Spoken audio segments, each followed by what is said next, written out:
through a combined 11. Obviously, as you can see on screen, Terry Flewers from the Football Terrace. Thank you very much, Terry, for coming on. Really appreciate it, mate.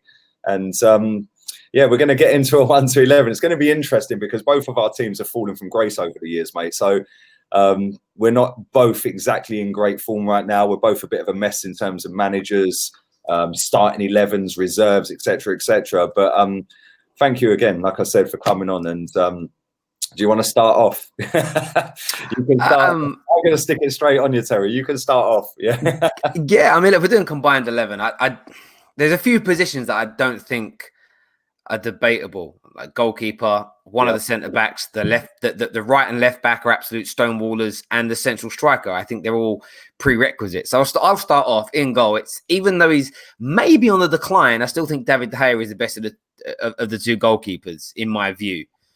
I can't disagree with that, if I'm being honest. I don't think he's in a decline. I think the problem is Man United have got a very similar problem to what Arsenal have got, is the fact that their midfield is dead. Yeah, your midfield is dead, and that exposes your centre backs, which then exposes the goalkeeper massively.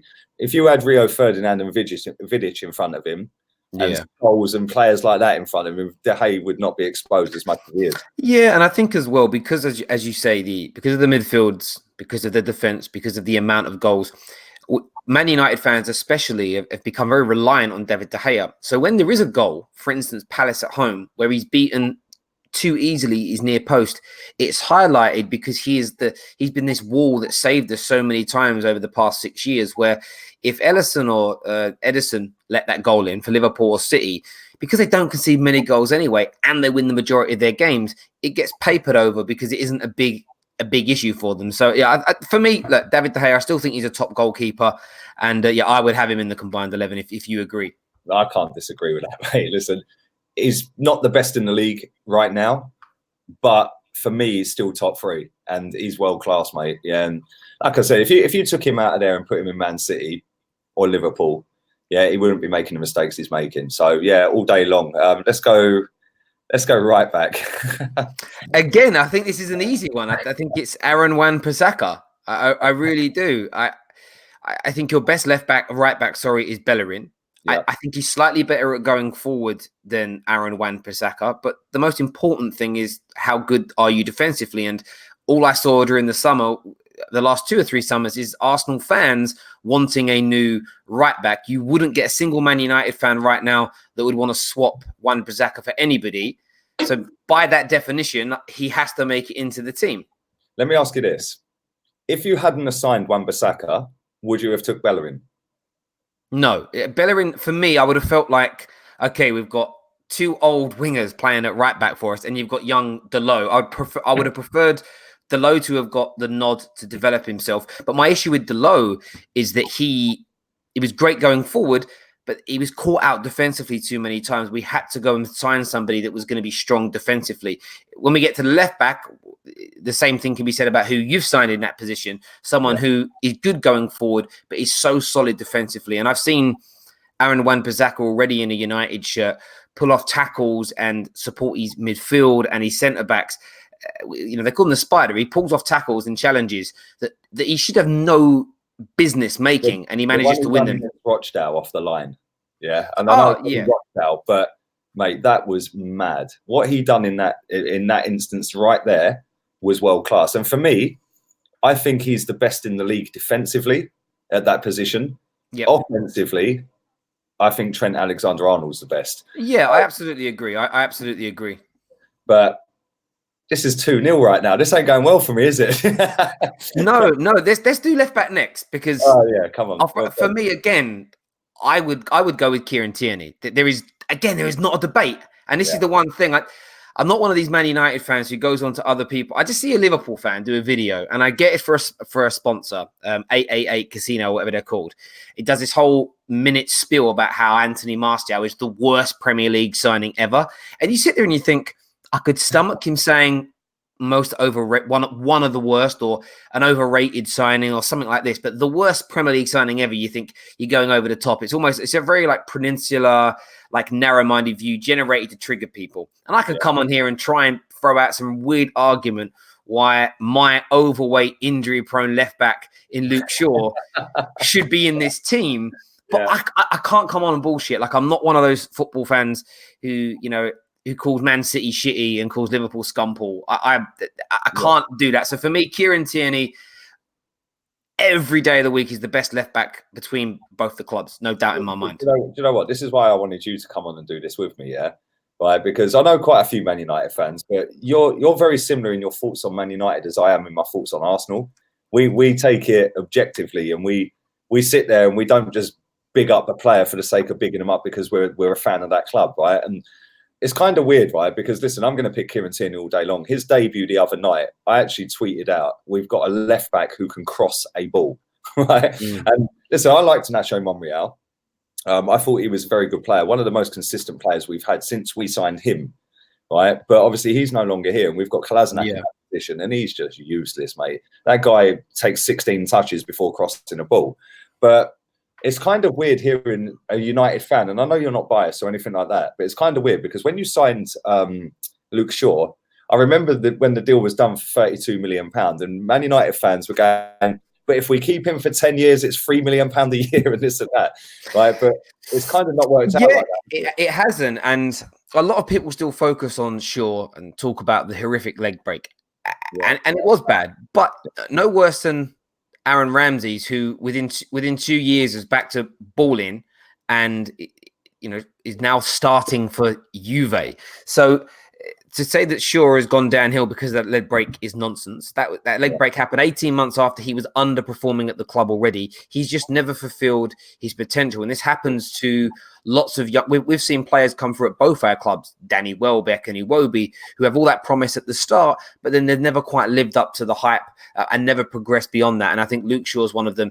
What I love about Kieran Tierney and the fact you boys bought him for £25 million, it's daylight robbery. Because if you speak to the Scots, now don't talk to Rangers and Celtic fans who clearly are biased with one another. I've got a few friends I used to work with. They're Scottish, but don't support Scottish teams, but love their country. And if you ask them who's better out of Tierney or Robertson, they simply they say it's identical. There's both got attributes against each other that one's better than the other with, but overall, if they see their starting lineup for their country and it's Robertson or Tierney, they don't moan about that position. And I think that's such a strong statement because we all know that Robertson is regarded as one of the best in world football. I personally think he's the best left back in the world. Yeah. I mean, a lot of people do. I think with Tierney though, the test is now because I've seen him play for Scotland and I've seen him play for Celtic and he's brilliant. If he can now do that in the Premier League to the same level and same consistency, give it a year or two and he could be challenging Robertson for that title, I think. I said this the other day on stream. If we had brought Tierney at the level he was at when we signed him, if he was playing for a Premier League team, he would have cost £50 million. But because he was playing for a Scottish League team, that's why he was so cheap. So if you put him at West Ham, for example, he would have been £50 million, to buy him. But because he was at Celtic and their record out of the club was like 20 million, I think it was Dembele to Leon, I think it was. So for them, that was 1/4 of like. Well, of course, there is a Premier League premium because of the TV money our clubs in this country surpass everybody else by multiple tens of millions. They're always going to chart. They're always going to. It's always harder to buy from other Premier League clubs because they don't need to sell anymore. Where with someone like Celtic, £25 million is a colossal amount of money to a Premier League team the size of even Brighton. £25 million isn't a great deal of money anymore. So if you find a top talent, sort of a Portuguese or a Scottish side, they're always going to be a lot cheaper and they're worth going after, no doubt. So we move on to centre backs. Yeah.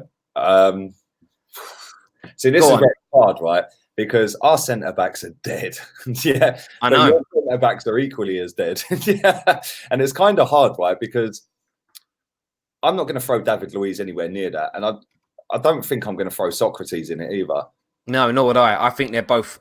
Yeah, like I like average, but they're average. And Eric Bailly still plays for you. I quite like him, but I'm not going to put him in either. So I'm going to go with a pick that's it's definitely not Mustafi either.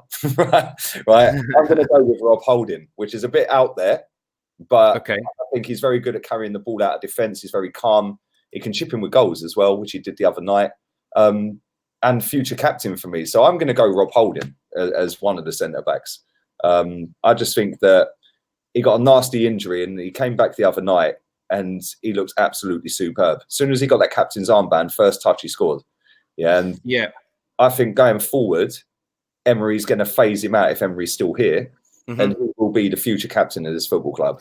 Yeah, I like Rob Holding. I think he's very talented. He had the bad knee injury last season, right? Yeah. Then it's crucial. I think he's very good. The other centre back for me has to be Harry Maguire. I think he's done very well in a Man United shirt so far. A bit like you said with David De Gea and the goalies earlier, our weak midfield is making it hard on him. The goal, for instance, West Ham scored, the first goal. The defenders are where they need to be, but the midfielders are standing around like a bunch of lemons, not pressing when they should have been. They're making it easy. So sometimes and I even used to sometimes feel a bit sorry for Jones and Smalling during their developmental years, because our midfield would leak so many runs and so many passes, and it would pull the centre-backs apart. And often people would want to blame them because it was easier than blaming the player they fanboy that's in the middle. Yeah. But I would go with Maguire next to him. And the only other player that I would throw in there as a challenge to Rob Holding. Lindelof? No, with Lindelof, I think he's good. I don't think he's better than Rob Holding. The one player we've got that I think could become better than Holding, and I want to now see him move into the Man United first team, is Axel Tuanzebe. He's an absolute... He's technically gifted on the ball. He can play out from the back. He's got that... There's something about him. I've got the feeling, as long as he gets played right, he's got this ability to be like a Rolls-Royce type defender. Even if he is caught out, even if a man gets in behind, he has electrifying pace and the strength. So he's got that. I nearly said, and I'm not going to say him, he's got that Rio Ferdinand aspect to him where he can play football, good positioning, but then when he does get caught out, and I've seen Virgil van Dijk's got it as well, if you do manage to knock a ball past Virgil, his speed then gets him back in front of you anyway. And I think that, however, Axel's only played a couple of games in the Premier League over Rob Holding, so I'm quite happy to concede now. This in a year's time, we might be looking at something a little bit different, but I'd be quite happy with Rob Holding and Maguire as our centre-backs. Do you know what? I can't really disagree with that. Right? Because, I'd take Maguire. I'd take Maguire at Arsenal. David Luiz has come to Arsenal and conceded 2 penalties in 4 games. He only conceded 3 at Chelsea in his whole career. Right? It's kind of weird how it's all patterned out. But what you just said there about the West Ham game with the midfield just walking around, mate, that's what I said at the very start. Both of our teams are very similar. In fact, in terms of the fact that our midfielders do not track runners and they just stand around, and it exposes a defence. And that's it. And if David Luiz, sorry, go on. No, I was going to say. No, you go. Sorry. I was going to say when you're having a go at Smalling and Jones, and we're having a go at Mustafi, you've got to have a look at the midfield and say, well, where are the midfield? And the game that wound me up the most in recent time was the Aston Villa game the other day. And I said this, I did a watch along, right? And I said this, when we were going forward, the front 3 were up there with the ball. The midfield were 30 yards further back. But then when we lost the ball and it's been spun over and Villa on a break, the midfield are 30 yards back from the defence. It's just like they're standing still in the centre circle. Because they're so far apart from back to front. And Man United have the same issues. And until both of our clubs change that and get a settled 3 in midfield, or a 4 or 5, whatever it is they play, until we both rectify that, we're always going to be. I agree.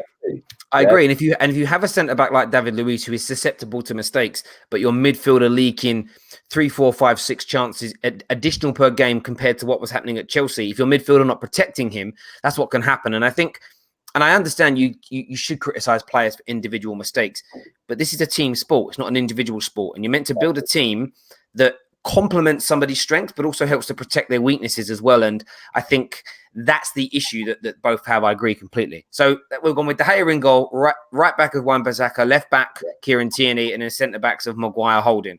Yeah, I think that's fair. Cool. Are we doing 4-3-3 formation? I think 4-3-3. What do you think? I'm really not fast. It's all good. We've got 350 people watching this live, only 55 likes. So do drive up the likes, people. Let's get the channel notice. Let's get it out there and build it up to 30k. So we're going 3 in midfield.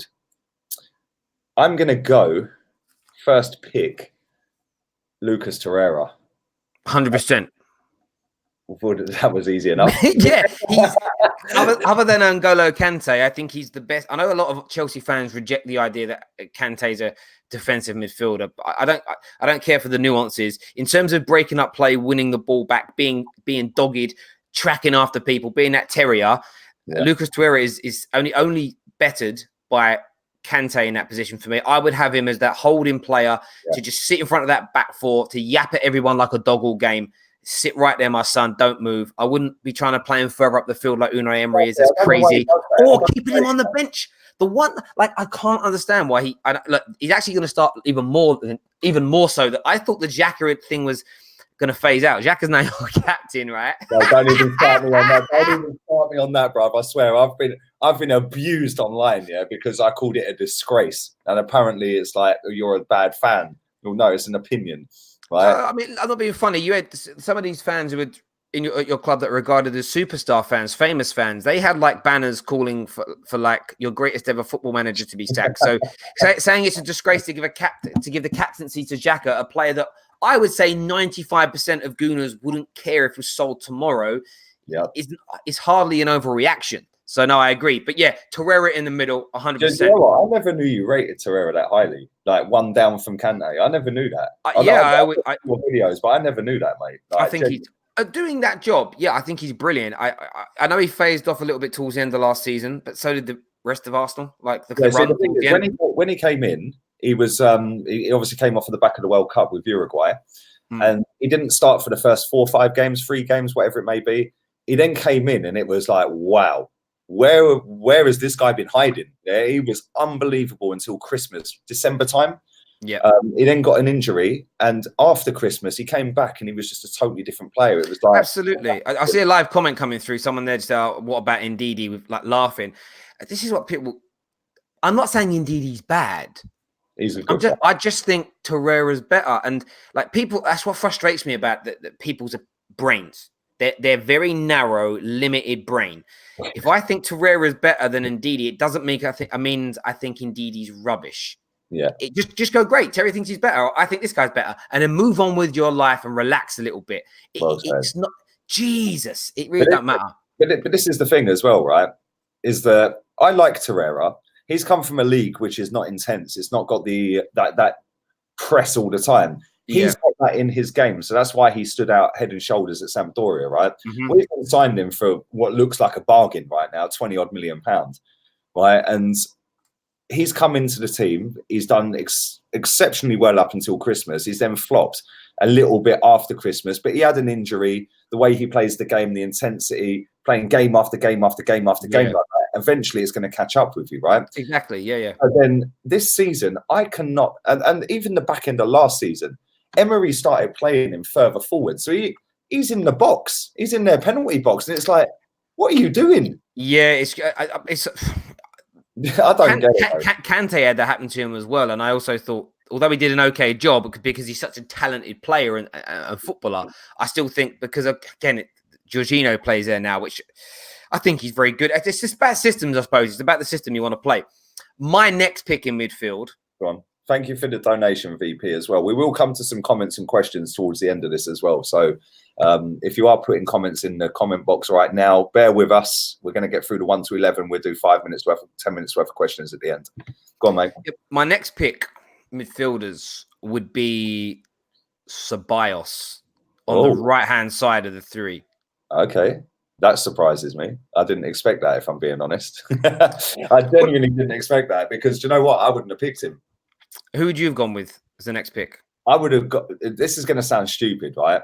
Well, it's not going to sound stupid because I rate him, but a lot of Arsenal fans don't rate him. Yeah, I would have gone with Guendouzi because I think that he's shown for 20 years old. He's played over 50 times for Arsenal already, and he's been here just over a year. Emery rates him. Against Aston Villa, that guy single-handedly drove. Yeah, he was class. He was class. He was absolutely class. For the equaliser for Aubameyang. If Mesut Ozil does that, that's going around the internet for weeks. If Messi did it, everyone would be saying he's the best player ever to have walked the earth, right? But because it's Guendouzi, and there's a lot of people that rate Xhaka and don't like Guendouzi, they will just bypass him. For me, I think he's class. I think he's absolutely class. Well, I'm happy to put Guendouzi in there because the other person on the left-hand side of the midfield three is going to be Paul. It's going to be Paul Pogba. Yeah. And the reason why I went with Ceballos is because I feel with the defensive, because of the attacking three that we're going to be picking in a minute, the fear that would be in people's minds with them, with this quality defensive line you've got, I think one holding defensive pivot midfield player with two really creative central midfield players would work. However, maybe adding that box-to-box mentality of Guendouzi, his ability on the ball to control the tempo of the game as well, might be a better option. So I'm quite happy to go with Guendouzi on the right. And oh my God, there was a really bad miss in the City game from like 3 yards out. What's his name? Ilkay Gundogan. Hit the crossbar from 3 yards out. Ooh. Wow. Yeah, there we go. I can't disagree with Pogba, but the thing, thank you very much, Maureen, as well. I hope you and your boy are enjoying the show as well. Thank you. You're always kind to me, darling. I think with Pogba, what winds me up, well, it don't really wind me up because I'm not a Man United fan. I couldn't care less about Pogba. Yeah, I think it's hilarious at times, right?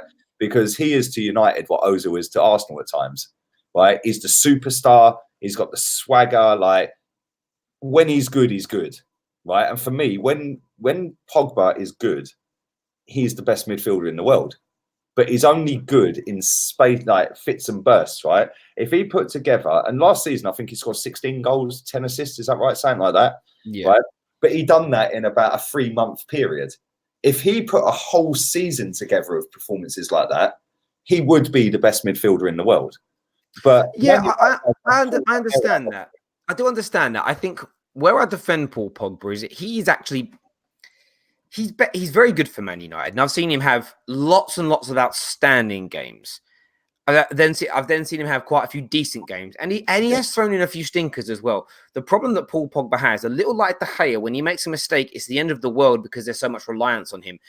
Yeah, Pogba's missed a few games now. Let's take away the Rochdale game where he was absolutely awful in. We were the third most creative team in the Premier League up until Paul Pogba's injury. We play a couple of games without him, we dropped down to like 14th.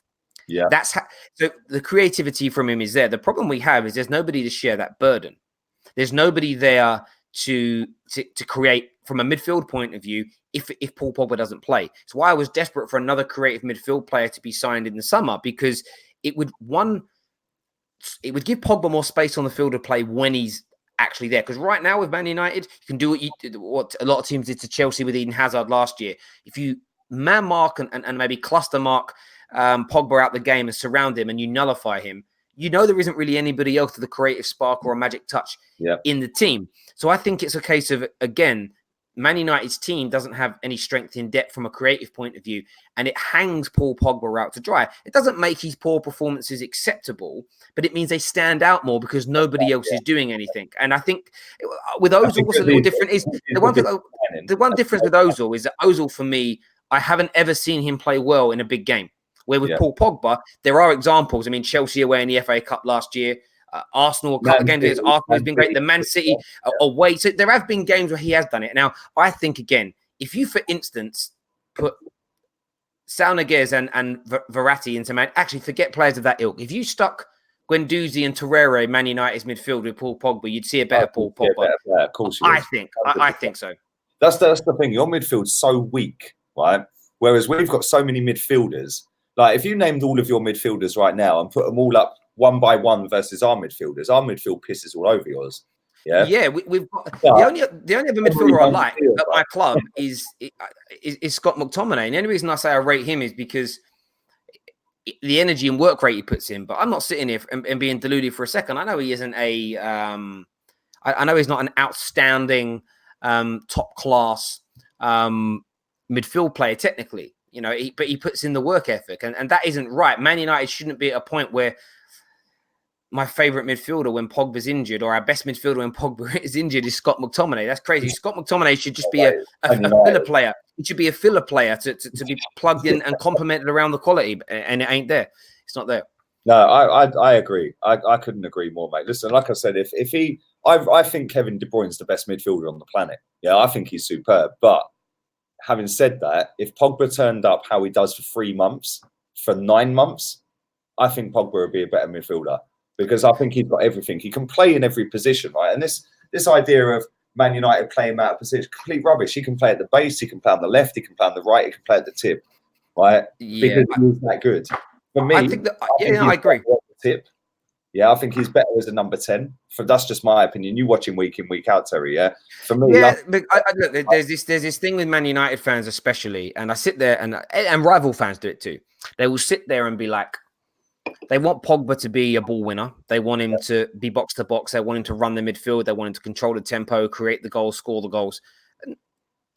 Name me a midfielder in the history of football that their job's been to do all those things. You know, I think about Patrick. A lot at the beginning of his career, people compared him to Vieira, maybe because he's French, maybe because he's tall, maybe because he's black. And I sit there and think Patrick Vieira like averaged 1, maybe 2, sometimes 3 goals a season. He wasn't a creative spark. So if you want Pogba to do that, you can't then also moan that he hasn't created it. I think Pogba, if you said, right, you're going to be sitting in a double pivot and your job is purely to sit within this area of the football pitch, make tackles, and then just do a Michael Carrick and spread the ball around, he could do that standing on his head. The problem is he's caught out of position because we also need him to go forward and create opportunities. We also want him to use his athletic. Yeah, he's doing 3 or 4 roles in one, and he's only doing that because our squad is fucking piss. Is as weak as Nat's piss. Right, let's move on to the strike force. Thank you to over 400 people watching live currently. Let's see how many likes we've got on this video as we speak right now. Let's drive them up. 101. Come on. Half of you go and like the video. Let's get the content out there, build the channel up. Thank you to everyone in the chat. And like I said, we will come back to some comments in a short while. Don't forget, if you're not, for some unknown reason, subscribe to the Football Terrace. Go and subscribe to Terry's channel right now. Afterwards, I forgot to do it as well. Afterwards, I'll stick the link in the description as well. If you're not, by some miracle, subscribed to him already. How many subs you got now, bruv? 118,000. Yeah, light work. So yeah. Light work. It's getting there, slowly. Fair play. But should we go, right wing first, yeah? There's only one pick at right wing. Pepe. All day long. Yeah, it's really quick and easy. We don't have someone who plays that position at Man United. There's no one. There is absolutely no one. So yes, Pepe. When you're saying that, on the flip side, I know you're going to pick Daniel James, right? Because we ain't got no fucker on the left. Yeah. I'm actually, yeah. I mean, I'm not actually going to pick Daniel James, but I am going to go for United player on the left. All right. Well, we've both agreed with Pepe, and do you know what? Yeah. I've seen a lot of Arsenal fans kicking off about Pepe's a waste of £72 million. Absolute rubbish. Absolute rubbish. Yeah. The geezer is mustard, right?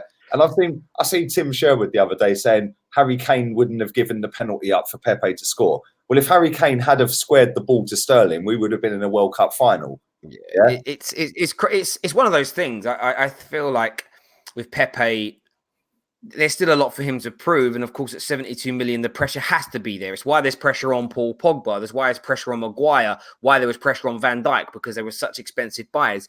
But people have got to give him a little bit of time, and Arsenal is still a work in progress as well. But in terms of the context of this conversation, United don't have someone in that position. So there is no debate. On the left-hand side, although his best position is a striker, for the sake of this conversation, because there's a better striker out there, I would go with Anthony Martial on that left-hand side. Interesting. Although Dan James has been brilliant at the start. For me right now, for the next 12 to 18 months, I've said this many times, he'll go through 2 or 3 game bursts where he's brilliant, and then he'll go through 3 or 4 game. He'll disappear again because he's young, he's raw, and he's learning his trade. With Anthony Martial, I would have him on that left-hand side of the attack.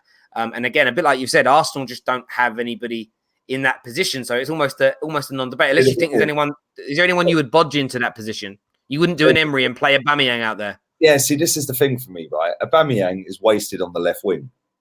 So for me, I love Lacazette. I think Lacazette's the better footballer compared to Aubameyang. But Aubameyang's ridiculous. For me, he's got the best movement in the Premier League in the box. In and around the penalty box, his movement is insane. But Martial, for me, I think that if he left Man United or had a proper manager at Man United, I think he could be in the top 5 players in the world. Because I think and I'm so glad you said that, because people one of the biggest problems Man United have had since Fergie's gone. And again, I saw Rance talking about this today, talking about how the Glazers are responsible for some things, but United play bad football because of their managers. The Glazers aren't training the players on the training grounds, which is a fair statement, but it's still very myopic because let's just, for argument's sake, say that Solskjaer is a flop manager. Yeah. It means the Glazers have sanctioned the signing of 4 failed managers on the bounce in 6 years. Yeah. Who all manage different, have different tactics, different playing styles, different training methods. That in itself is their fault. And that has hindered the development of so many of Man United's players. Example, again, if you just took, for instance, out of this current forget all the players that have been sold. If you took Martial, Rashford, Dan James, Pogba, Maguire, even Lindelof, who's pretty good on the ball, and AWB, and you gave them to 2 years now to Liverpool, and they played under Jurgen Klopp now for 2 years, I think there is a very good chance that you would see an improvement in them as individuals and in part of a team setup. You've got to think about Martial. We'll focus on him. He's been at the club now and had 3 managers who play 3 different styles of chopped and changed his positions. And if Ollie really is this tactically naive, undercooked, out of his depth manager, that's almost another 12 months of Anthony Martial's development wasted under a manager that isn't doing the right stuff with him. And I think that we're too harsh, even with Arsenal. You know, I wouldn't totally defend Ozil because of the level he was at before. But if things were going downhill every year because of Arsene Wenger, and then they've only progressed slightly under Unai Emery, when people do attack Iwobi for not being good enough, when people do attack Ozil for not being good enough, it stands to reason that the lack of intervention from your board and the lack of quality in your management and the tactics and process have helped kind of lead to that. So yeah, it's one of them things to me where I feel like no attention ever gets paid to that because it doesn't ever suit the narrative. You know, it's like, we just want to put the players down and we want to slag the players off. It makes more. Let's not come up with a logical explanation as to why. You know, Man United had this player come through the system through Fergie. But he started playing under David Moyes and he looked amazing. Whatever reason, he fitted the David Moyes style. And that was Adnan Januzaj. LVG come in and Adnan Januzaj looked like he'd never kicked a ball before in his life. And then he's been sold. I think he's at Real Sociedad. He's somewhere in Spain. Now. And I'm not saying he would have made it at Man United. But what we're now seeing with Greenwood, there was talk about that when of Rashford being like that when he first came through. There was talk of a young player called James Wilson being like that when he first. He's got a brace on his Premier League debut. But again, you chop and you change your managers, the systems, the methodology, the training styles. You do this so regularly that there's no consistency. It's not an environment that is conducive for young players to develop in. And you look at Guendouzi now under Unai Emery. If you sacked Unai Emery like Sonny once, and I'm mentioning Sonny because I know he's watching, the next manager could come in and not fancy Guendouzi, move Guendouzi on. Guendouzi goes elsewhere and becomes a baller for another team, and then you spend another 3 or 4 years trying to find a midfielder like him. Yeah, exactly. Consistency is so important. Yeah. It's so important. And this is the thing, right? What you just said there about young players, right? We've had Jeff Adelaide. Yeah, he does one bit of skill in an Emirates Cup game and all of a sudden he's the next thing since sliced bread. We've had Zellerman, who ended up on loan at Rangers. I don't even know where he's playing now. Well, the same thing's happening with Saka at the moment, isn't it? In terms of, I thought he was really good in the Europa League, and I thought he looked okay. In my opinion, because he's young, and it's a case of just. That was a bit harsh. He didn't flop against Villa. He was taken off because he was the youngest player on the pitch, and it was easy to sub him off. But at the same time, I don't think he covered himself in glory against Villa in that first half. No, he doesn't. These players, I keep saying to Chelsea fans, like. Tammy Abraham's on a great little run, or been on a great run. Hasn't scored in the last 2, I will add. But been on a goal. 3 if you go to all competitions. 4 if you go to all competitions, maybe. But anyway, it's a case of like he's done well. I started seeing Drogba talk and better than this guy talk. Guys, hold back. It's okay to talk about his potential, but you're acting like it's a prerequisite. It's a done deal. It's inevitable. Exactly. This is the thing. I remember Rashford's debut, right? Martial's debut. Martin Tyler nearly jizzed all over the fucking screen. Yeah. Wow. Yeah, it was like amazing. Yeah. It was Rashford, a brace against us on his debut. Right. And this is the thing, right? Martial has not lived up to the heights that I think he can get to. I don't think he's as good as Mbappe, but he ain't that far behind if he reaches his potential. Right. Mbappe is like up here. Yeah. Martial's sort of maybe here. But he needs to leave, right, to reach that. Rashford, I think Rashford is all right. But the way everyone bigs him up, not so much Man United fans, but pundits and like stuff like that, they big him Mate, up like he's the best thing in the world. I don't because think I did a video 3 years ago on Marcus Rashford, and I'm in the middle of producing another one for Mason Greenwood, and the video was titled. It's gone off my YouTube site now. I had to take it down for issues. We used music in the background that was copyright. It was copyright 3 like 3 years ago, and suddenly it became a copyright issue, so we had to remove it. But basically, some guy bought the rights to this back catalog thing. Anyway, boring story. Don't need to go into it. But the premise of the video, it was one of our animated videos that we did, and it was titled "One Day Will We Hate Marcus Rashford," and it spoke about the expectations that Man United fans have put around the neck of other players in the past. And at this point in Man United's history, Rooney was getting a lot of stick. And it was from people that were like, oh, look what Ronaldo and Messi are doing at his age compared to him waning off. And it's this case of, well, that's because you guys put this unrealistic expectation around Wayne Rooney's neck that he was going to be, as the song goes, the white Pele, that he was going to be of that level, that absolute generational talents that's amazing at 18 that goes on to the next. And by the way, he had an amazing season, broke England and Man United's goal scoring records, won everything at club level. An amazing career that 99% of football players would give their right arm for. But he didn't quite hit the heights that the hype suggested he would. But that when you break these things down, it's fans that put this pressure upon players. It's fans that hype them up. And with Rashford's problem and it's continued now, we've gone on to Mason Greenwood, is that Man United, because they've been falling from grace now for 7 years, they are desperate for their next genuine hero. So as soon as someone comes in and scores a few early goals, Adnan Januzaj, I mentioned him already. Adnan Januzaj had about 5 or 6 songs being sung about him in the pubs, on the trains up to Man United, in the ground when I was still a season ticket holder. He had about 5 or 6 songs being sung about him. And I remember saying at the time to my mates that, so we're not getting a bit ahead of ourselves here. Like, he's doing okay, but like, there are players that have won Champions Leagues for Man United that don't have songs about them. And it's because I felt it. There was this, Moyes was doing poorly. He then come in and was doing well. There was this desperation then. It's now escalated to unhealthy levels. And I tell you what now, if Mason Greenwood plays against Arsenal on Monday and scores a goal, maybe gets the winner and does something crazy, I fear more for him then than if he now goes 10 games without scoring, because the hype, it'll be 3 starts, 3 goals. It's going to be, right, he's even better than Rashford. And then in a year's time, if he's dwindling, because that's what happens to a lot of young players, he is going to be absolutely castrated publicly, ripped apart by these same so-called top red Man United fans. And it worries me. I almost want him to like wane a little bit and not be as good. Go away, go out on loan, spend a few years away, and then come back ready. I'm so fearful of him actually playing well against Arsenal, because Man United fans, honestly, I think that this lack of quality, this lack of trophies, it's made some of them mentally ill. They're not well people. They're genuinely ill, some of them. But do you know what, right? And big up Chronicles of a Gooner in the chat as well. Go and subscribe to him. Big up Harry. Hope you're well, bruv. Yeah. But you know what? What you've just said there, we're very similar, Terry. Right? We both see things differently, with our clubs. We're not biased towards our clubs, right? But at the same time, we understand football. We're pretty similar ages, right? We've seen the glory days, we've seen the shit days, right? Both of our clubs are in free fall, right? Let's be real.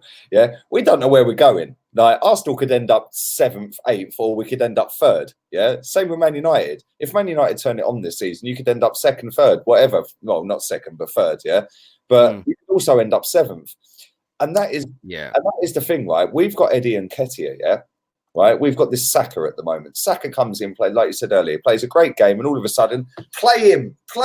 Well, no, it don't work like that, because what happens is it is unhealthy, and it puts pressure on the player. The media then jump on that. Yeah, the media then put pressure on the player, and if you're not mentally strong enough, that player flops, and the fans turn on the player, and then the player never recovers. Gary Neville said it perfectly the other night. He put up a picture of the year that I think Lee Sharp and Pallister and Bruce were still in the team, and it was when the class of '92 were being bled in. And he basically said that we all went on to be who we were at Man United. So when you see the names of like Scholes and Giggs now, you think world-class players, but at the time they were breaking through, nobody knew how good they would become. But they had a solid core around them. When you look at Man United and you look at Arsenal, there are some great young talents everywhere. And there were a couple There's a couple of people in the core. Aubameyang as an example. De Gea, Greenwood, I would put in there.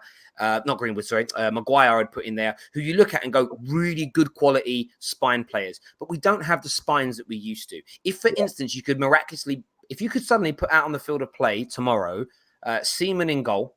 You could have you could put in a young Tony Adams and Sol Campbell, stick Cesc Fabregas at his peak in the central area of midfield and keep Aubameyang in the middle. Then you could start all your youngsters in the other positions and it'd be perfect because that spine would keep them together. It would keep them honest. They would protect them. Would Liverpool, it's a great question, would Liverpool get away with Trent Alexander-Arnold's frailties defensively at this young age and keep him in the team if they hadn't have signed Virgil van Dijk and Matip hadn't have improved the way he did?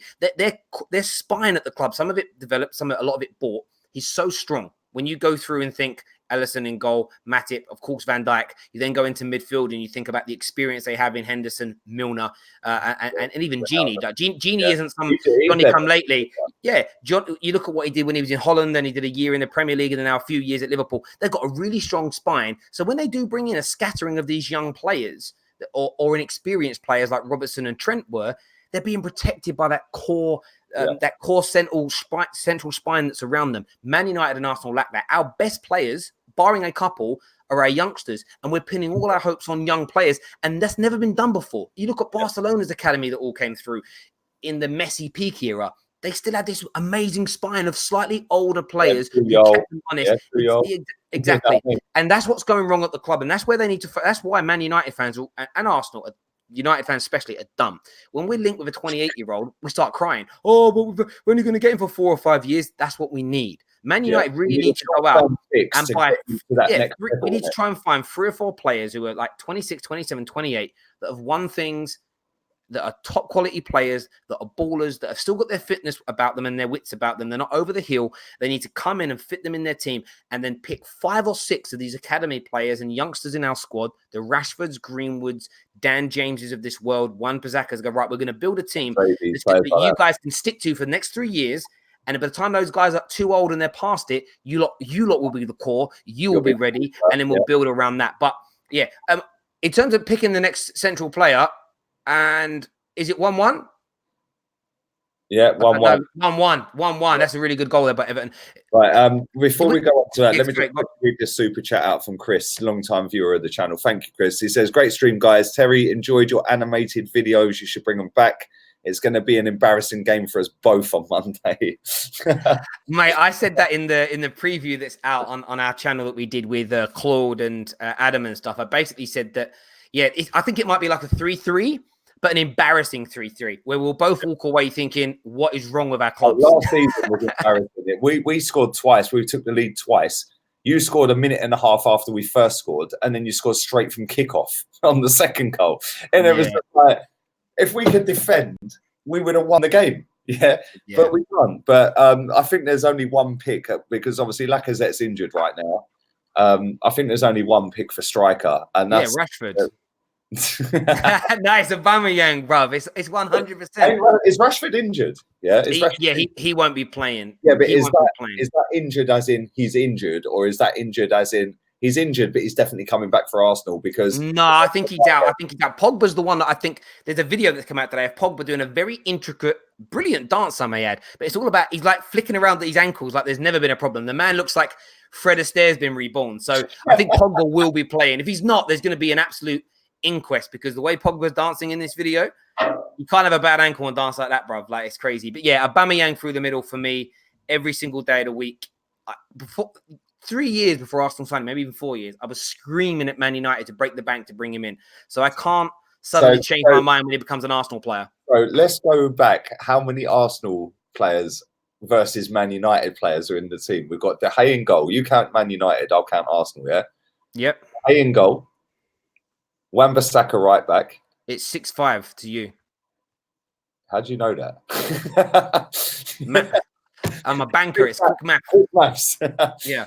6-5. Do you know what? But that's kind of sad, because that's kind of where we're at as a club, both clubs.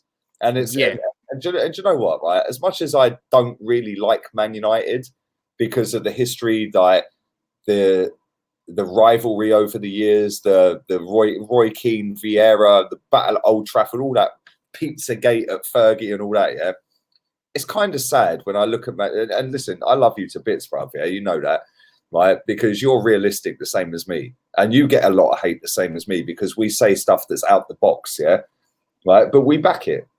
And we back it with Yeah, logic. exactly. But also, I think there's been, because of the way we've both fallen from grace at the same time, there's almost become a bit of a mutual respect and like a bit of a truce. You know, like sometimes two enemies join forces to like defeat a greater enemy before fighting each other again. A bit like when the Lannisters sided again with the North to help beat the what do you call them, the Night Walkers. It's a bit like that at the moment. But and that's the thing with our clubs, though. So we can get. It depends who you speak to. I reckon if Man United and Arsenal fans were honest with each other, it would be between 6-5 to both teams whenever doing these combined 11s. If we did combined 11s against Liverpool or City, oh mate, it's game over. I think we would get 1 or 2 in. And I said this a few years ago about Man United's squad, right? I was like, if you take our team and look at the top 4 at the time was Chelsea, Spurs, Liverpool, and Man City, and you were honest with yourself and were like, how many of our players would get into their strongest first 11s? When you're only getting 1 or 2 players in there, forget manager for a moment. You know for an absolute fact that your purchasing is awful because you can't even get players in there. Where, again, for 15 years in the Premier League best players of each season, there'd always be 3 or 4 from each of our clubs. And then everyone else might get, they might get 1 player in, and might get another player in as an example. But Man United dominated it, Arsenal dominated it, and that's where we've gone wrong. So yeah, we're a long way from that. That's the problem. When you allow one guy, which you did with Fergie and we did with Wenger, when you allow one guy so much control, because it's like, well, he keeps winning, he knows what he's doing, he's not spending that much money, you just go and buy the best player in the Premier League that didn't play for you. Exactly. A really great squad. You used to do it. Fergie was the master every season, man. Dwight York, Andy Cole, Berbatov, every season you'd go and pluck the best player from the Premier League that weren't playing for you and go, right, you're in my team, right? But when you give that person so much control and so much respect, I get it. Listen, you know my thoughts on Wenger, right? I'm not stupid enough to sit here and say he weren't great. He was great. Yeah, he was great. Fergie, wow. Yeah, that guy will never be surpassed in my opinion. You've got to know when to. Like the thing is, Fergie knew when to go. I think Fergie knew that physically, age. Have I got the ability or want or both to now build another team? You know, you've got to know when to go, and I don't think Wenger did that. And sometimes it isn't that you're actually past it; it can just be that you're done with a certain club, and there needs to be a direction to go, mate. But look, I've enjoyed doing this. I have got a chip because there's people coming around soon. I've got to sort my life out. But one more thing before we go: who's the manager we're picking for the team? Unai Emery. It's not a debate. It's not a debate. Listen, still over 400 people watching live. You dust yourself off. I'll do 5 minutes worth of comments. Yeah, listen, bro. Thank you very much. No worries, mate. No worries, mate. Take care, everyone. To the Football Terrace. I will stick your thing in the description afterwards. Yeah. Yeah, just search Football Terrace as well. It's easy to find, and we're the only one out there. It'd be nice to pick up the news. Go, man. Go. I know you need to dust. Go. Go on. Go. Bye. Have a wonderful weekend. Listen, he's gone. I'm going to do 5 minutes worth of questions. Do stick a like on the video. Obviously, that gets the channel noticed. As it stands right now, 155 out of 413 people watching live have done that. Listen, I love Terry. Absolute sound guy. Met him a few times. Gentleman. He actually bought me a pint. So actually, he bought me a rum and coke. He bought me a pint and a rum and coke. So big up, Terry. Yeah, really nice guy. Football Terrace. Go and check him out if you're not already subscribed for whatever reason. But yeah, let's do 5 minutes worth of comments and questions. I'm going to get myself out of it. But drive the likes up, people. Subscribe if you're new. I will also be back at 9 o'clock. I'll be doing a look forward to the Man United game and what team you guys would pick. So keep your eyes peeled for that. Ashkat Mishra. Yeah, funny that you're all from the same part of the world, bruv. Lee, hoping to profit off a loss. Bruv, I profit every single day, you absolute melt. Because I upload twice a day, every day, yeah? So how about go fuck yourself, yeah? How's that? VP, big up my guy, you know. Thank you very much. Yes, Ryan, I am on at 9 o'clock. Thank you very much for everybody in the chat. I do appreciate it. As always, let me just block fucking Asher fucking whatever his fucking name is. Seriously, the state of these people, you know. Terry is as honest as you. This is the thing. This is why I wanted Terry to come in and do it. And that's no disrespect to any other Man United fans. Yeah, but I've met Terry. I know Terry. And Terry's always been sound with me. He's always allowed me to come on his channel. Yeah, whether it be a phone in, whether it be coming on a podcast, whatever. He's always asked me to come on his channel and allowed me to do that. He don't have to do that. His platform's 5, 6, 7 times bigger than mine. Always rate him. I've met him a few times. Always been sweet with me. So the first person for me that I went to was like, oh, do you want to do a combined 11? Because I knew he'd be blatantly honest with it, the same as I'm blatantly honest with the Arsenal side of it. And yeah, I think that the team we picked, yeah, you could tweak a few things maybe, but I think we did a non-biased team. And that's what it's about, isn't it? Listen, you guys might pick a completely different team, but we done it without bias, and that's all it's about. And yeah, I'm buzzing. Why aren't you on AFTV? Well, because I'm currently in Newcastle. Why are you, Jordy Footer? And my chair's going down for some reason. I don't know what happened there. Listen, I'm going to get myself out of here. So come on. 51 minutes. I'm going to do 3 more minutes. I'm getting myself out of it. So get some questions and comments in. Drive the likes up. Subscribe if you're new. I'm going to move my chair up. That's better. And I'll be back at 9 o'clock doing a look ahead and what team you guys would pick.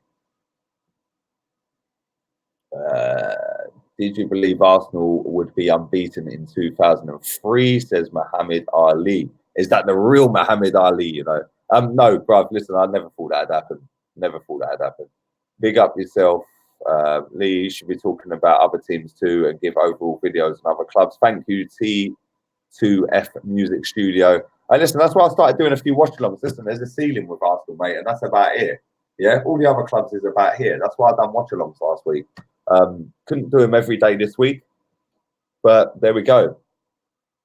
Enjoy Newcastle, mate. Party time. Hey, bro, Newcastle was lit. Absolutely lit. Big up yourself, Lee. Would you get Ndidi as well as have Torreira, or get a different type of midfielder? I'd take both of them, mate. I genuinely would. Like, listen, we've got Torreira. Go and get Ndidi.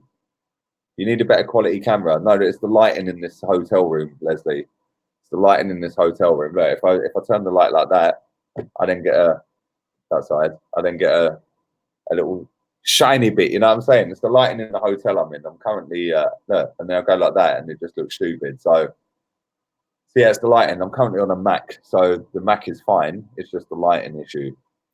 Some of these comments. How do you people comment some of this shit? Seriously, I can't read half of this stuff out. Lee knows his facts. Big up to him from my general. Big up yourself, Ian B. You're not Ian Bill, are you? Lee. Like, it's all good, mate. Thank you. Right, listen, I'm going to fuck myself off out of here. Lee was kicking from Barbados. Right, listen, Sheldon, bruv, I'm going to come to your country one day. When I do, I fully want to sip some white rum on the beach with my boy. Come on.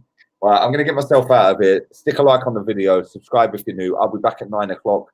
Thank you very much again to Terry. Subscribe to Football Terrace, The Football Terrace. Check it out on YouTube. I'm going to stick the link in the description in a minute. Go and check him out. Top guy. Always love listening to his videos. And thank you to everyone in the chat. Sorry I couldn't read so many questions out, but this has gone on for nearly an hour. So I need to go and chill, man. And thank you to everyone who donated as well. I genuinely appreciate that. So I see you, VP, Maureen, everybody else, Chris P, everybody else in the chat. Always genuinely appreciate it. If I've missed anyone, I do apologize. But listen, laters, peeps.